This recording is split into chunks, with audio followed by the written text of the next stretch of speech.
Tens of thousands of Ukrainians scrambled to escape rising floodwaters, inundating villages, wiping out farms, and threatening drinking water. В 14:30 почалось затоплення самої площі Одеської.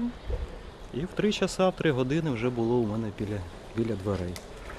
Ну, це прийшов кицьок спасати і далі. Russia denied responsibility for the destruction of the dam, unleashing an ecological and humanitarian disaster on the southern region of Ukraine. The Russian Foreign Ministry tweeted, "We strongly condemn the destruction of the Kakhovka hydroelectric power plant by the Ukrainian armed forces. This is a terrorist act. We shall initiate a discussion for considering this crime by the Kiev regime in the UN Security Council."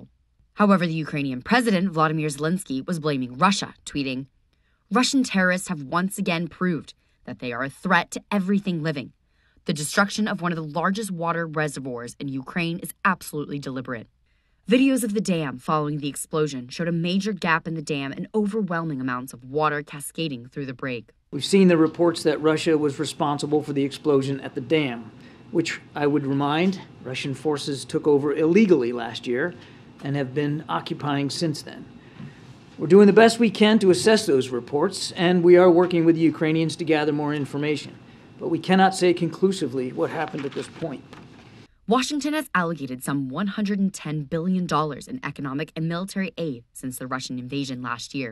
As Ukraine mounts a long-anticipated counteroffensive that could turn the tide of the war, some lawmakers want more funding at some point. House Speaker Kevin McCarthy essentially spared the Pentagon from the modest cuts agreed to elsewhere in the discretionary budget during his negotiations with President Joe Biden. Instead, Congress would increase defense by 3% next year, the amount called for in the president's 2024 budget. However, that amounted to a cut when adjusted for record inflation.